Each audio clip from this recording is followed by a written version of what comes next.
Hello दोस्तों, मैं सुभाष स्वागत करता हूं एम टेरेसा पाठशाला में। आज फिर से मैं आप लोगों के लिए प्रॉफिट एंड लॉस का पार्ट 7 लेके आया हूं। इसमें भी बहुत अच्छा क्वेश्चन है, आप लोग देखिए, एंजॉय कीजिए। क्वेश्चन बनाने से पहले मैं आप लोगों को फिर से एक बात बताना चाहता हूं। मैं अपने चैनल का नाम D&D मैथ्स से हटा करके एम टेरेसा पाठशाला रख दिया हूँ, जो कि बहुत सुंदर नाम है। D&D मैथ्स को मैं इसीलिए हटाया कि यूट्यूब पर D&D मैथ्स के नाम से 2 चैनल था, इसीलिए मैं इस नाम को हटा करके एम टेरेसा पाठशाला लिख दिया हूँ। आई होप आप लोगों को मेरा क्लास ढूंढने में कोई परेशानी नहीं होगी। तो इसी के साथ हम लोग सबसे पहला सवाल को करते हैं। बहुत ही सुंदर सवाल है, देखते हैं। एक व्यक्ति अपनी वस्तु को 25% लाभ पर बेचता है। यदि वह इसे 900 रुपया कम में खरीद कर और 900 रुपया कम में बेचे तो 5% का अधिक लाभ होता है। प्रारंभिक क्रय मूल्य ज्ञात कीजिए। अब देखिए, मैं इस सवाल को एक और दूसरा तरीका से बना करके मैं आप लोगों को दिखाता हूं, जो कि तरीका होगा कौन? रेशियो मेथड होगा। क्या होगा? Ratio method. सबसे पहले क्या दिया हुआ है? 25% का लाभ होता है। 25% का प्रॉफिट हो रहा है, तो 1/4 इसका फ्रैक्शन आ जाएगा। और हम लोग जानते हैं CP और SP का रेशियो इसमें से निकल के आएगा। CP है 4 तो SP हो जाएगा 5। इतना आप लोगों को समझ में आ गया है? क्या आप लोगों को इतना समझ में आ गया है? तो एक बार लाइक करके बताइए हाँ, समझ में आ गया है। अब आगे देखते हैं क्या कहा जा रहा है। यदि इसे 900 रुपया कम में खरीद कर 900 रुपया कम में बेचे तो 5% और अधिक लाभ होता है।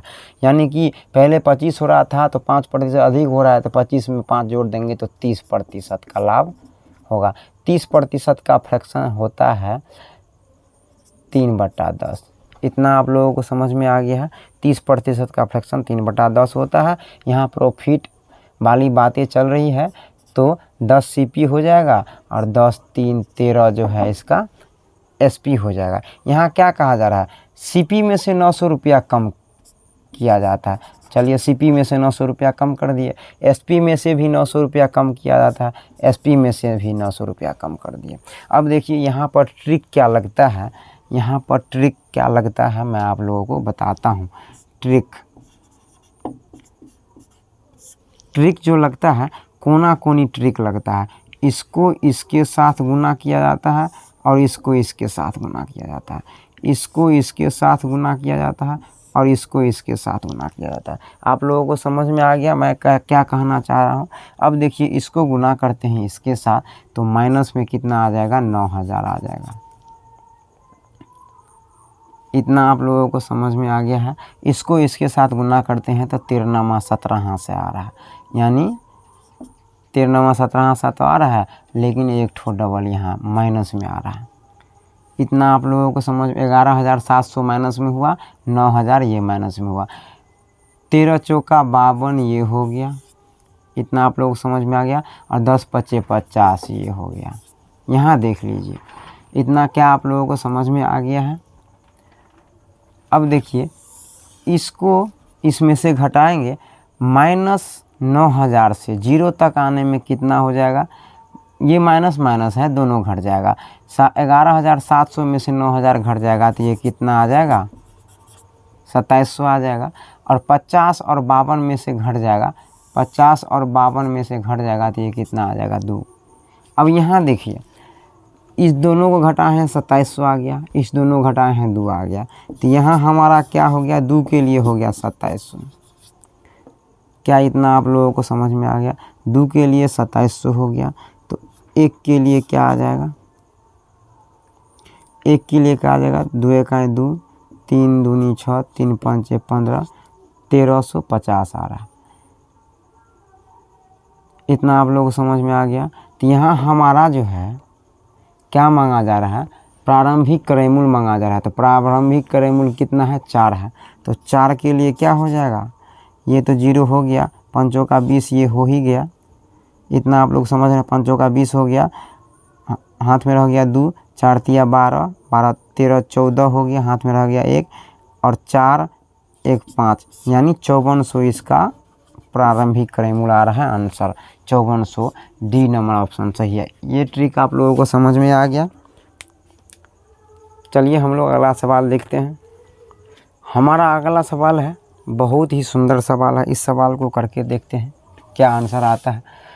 कहा जा रहा है एक व्यक्ति को 11 से ही 1/9% का बट्टा देने के पश्चात भी विक्रेता को 16 से ही 2/3% का लाभ होता है, तो क्रय मूल्य तथा अंकित मूल्य का अनुपात ज्ञात करें। देखिए इसका रेशियो देखते हैं सबसे पहले कितना आता है।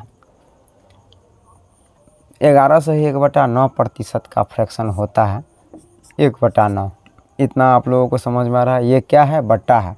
बट्टा है तो ये निकल के आएगा क्या चीज़ में? MP और SP में। इसमें से निकल के आएगा MP और SP। इतना आप लोगों को समझ में आ गया। ये 9 MP है और 1 बट्टा है, तो 9 में से 1 घट जाएगा, 8 जो बचेगा वो SP हो जाएगा।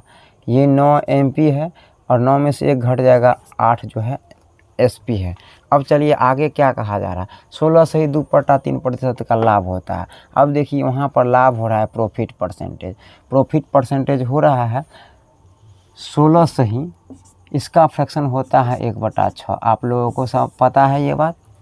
प्रॉफिट हो रहा है तो उसमें से CP और SP निकल के आएगा। CP और SP निकल के आएगा। क्या आप लोगों को इतना समझ में आ गया? CP ये 6 है, CP 6 है। प्रॉफिट हो रहा है तो 6 में 1 जुड़ जाएगा, 7 SP हो जाएगा। यहाँ देखिए CP भी एक ठो है और MP भी एक ठो है, लेकिन SP जो है 2-2 ठो है। लेकिन SP क्या होना चाहिए? बराबर होना चाहिए। SP अकॉर्डिंग टू क्वेश्चन बराबर होना चाहिए। तो SP को चलिए बराबर कर लेते हैं। इसको 7 8 56, दोनों के LCM निकालेंगे तो कितना आ जाएगा? 7 8 56। इसको 7 से गुना करेंगे, इसको भी 7 से गुना करना पड़ेगा। 9 7 63 ये हो रहा है और ये कितना हो रहा है? 7 8 56 हो रहा है। अब चलिए यहाँ पर देखते हैं। इसको 8 से गुना करना पड़ेगा, तो इसको भी 8 से गुना पड़ेगा। 8 6 48 ये हो गया। इतना आप लोगों को समझ में आ रहा है। 8 6 48 ये हो गया और 7 8 56 ये हो गया। चलिए SP बराबर हो गया, SP बराबर हो गया। और यहाँ पर पूछा जा रहा है क्या? CP अनुपात MP पूछा जा रहा है। इतना ही ना पूछा जा रहा है। तो CP क्या है हमारा? 48 है और MP कितना है? 63 है। चलिए देखते हैं ये कटेगा। हाँ कटेगा। 3 का 3, 3 का 3, 3 6 का 18। इतना आप लोग समझ में आ गया। ये भी कटेगा, 3 दूनी 6, 3 का 3। चलिए 16:21 आ रहा है, ये हमारा आंसर है। 16:21 ये हमारा आंसर है। ये सवाल आप लोगों को समझ में आ गया। अब हम लोग अगला सवाल देखते हैं। हाँ तो दोस्तों हमारा अगला सवाल है, इस सवाल को करके देखते हैं। बहुत ही सुंदर सवाल है। कहा जा रहा है किसी वस्तु का क्रय मूल्य उस वस्तु के विक्रय मूल्य का 40% है। अब देखिए का किस में लगा हुआ है? विक्रय मूल्य में लगा हुआ है। इसका मतलब नीचे कौन आएगा? विक्रय मूल्य आएगा। ये हो गया SP, ठीक है। और क्रय मूल्य उस वस्तु के विक्रय मूल्य का, यानी CP जो के बारे में जो कहा रहा है, CP जो है SP का 40% है। इतना आप लोगों को समझ में आ गया। जो क्वेश्चन कह रहा है उसी के अनुसार इसको हम लिख लिए हैं। कह रहा है क्रय मूल्य विक्रय मूल्य का 40% है। अब इसको देखते हैं इसमें क्या क्या आता है। CP बटा SP बराबर, इसको तोड़ेंगे 40/100 आएगा। 1 0 1 0, ये हो जाएगा 5, ये हो जाएगा 2, यानी ये 2/5 निकल के आ रहा है। इसका रेशियो CP और SP का रेशियो 2/5 है। यानी क्या कहा जा रहा है? किसी वस्तु को 2 रुपया में खरीद करके लाया है तो उस वस्तु को 5 रुपया में बेच रहा है। आगे क्या कहा जा रहा है?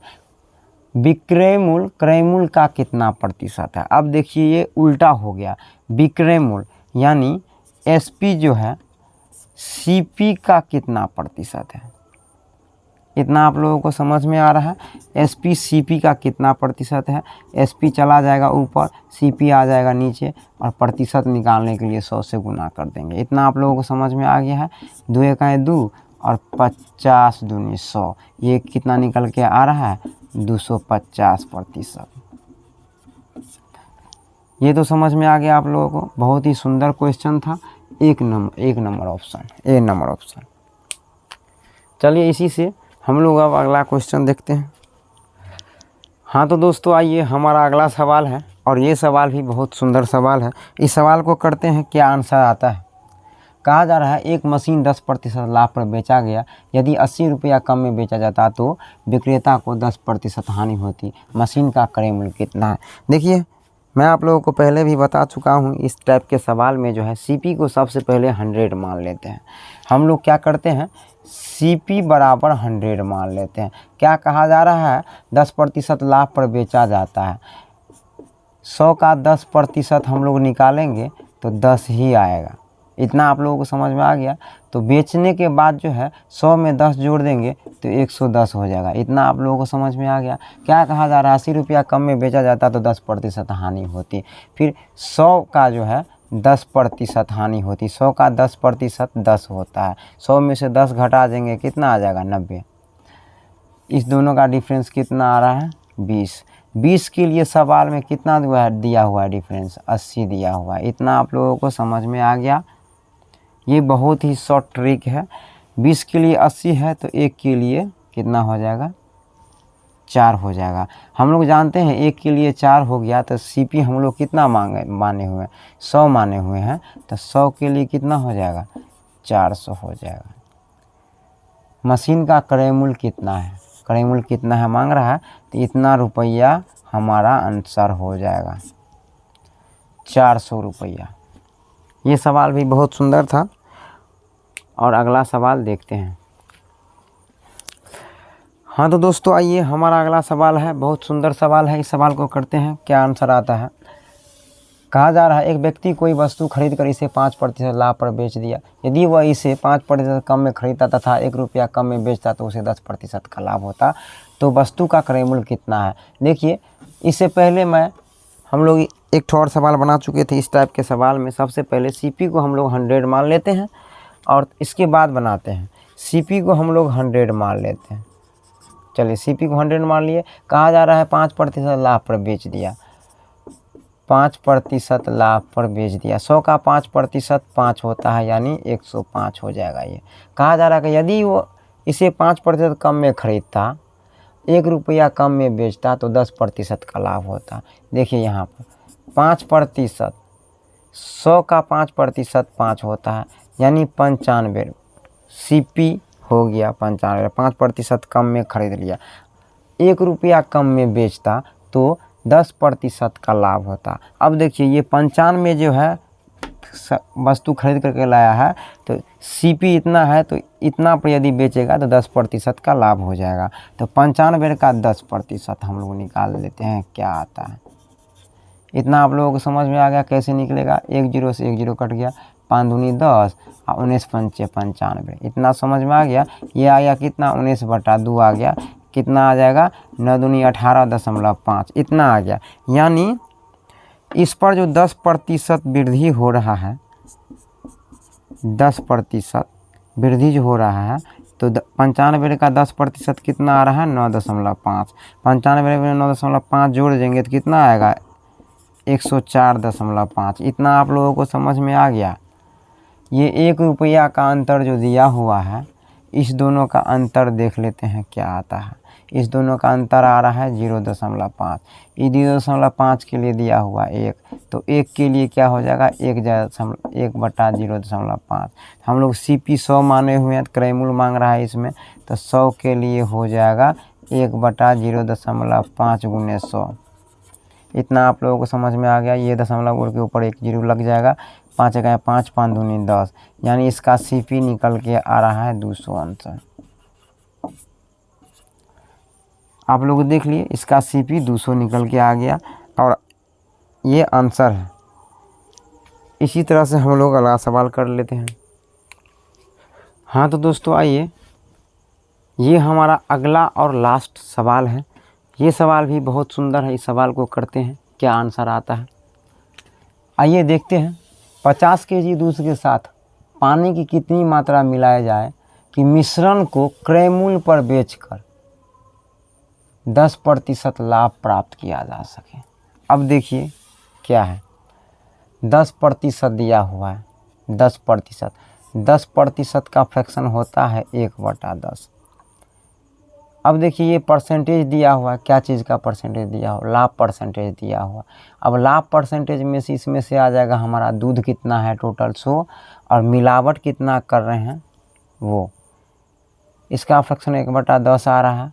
टोटल दूध का डिनोट कौन कर रहा है, 10 कर रहा है, लेकिन दूध टोटल कितना दिया हुआ है, 50 दिया हुआ है। तब 10 के लिए कितना हो जाएगा, 50 kg। इस 10 में मिलावट कितना कर रहे हैं, 1 मिलावट कर रहे हैं, तो 1 के लिए जो भी निकलेगा वो हमारा आंसर हो जाएगा। इतना आप लोग समझ रहे हैं। 10 तो हमारा 50 के बराबर है, यानी 10 जो है 50 kg को डिनोट करता है, तो 1 के लिए क्या हो जाएगा, 10 × 5 = 50 kg। यही हमारा आंसर हो जाएगा। 10 जो डिनोट कर रहा है टोटल दूध को डिनोट कर रहा है, और 1 जो डिनोट कर रहा है वो मिक्स जो किए हैं उसको डिनोट कर रहा है। इसीलिए 1 के लिए जो आया 5 kg वो हमारा आंसर हो गया। इतना आप लोगों को समझ में आ गया।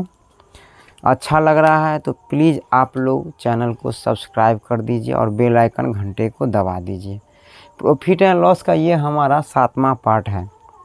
प्रॉफिट एंड लॉस आप लोगों को यदि अच्छा करना है तो आप शुरू से जाके देखिए, पार्ट 1 से बहुत ही अच्छा कंसेप्ट के साथ कराया गया है। तो हम लोग अगला वीडियो में मिलेंगे इसी के साथ। जय हिंद, जय भारत।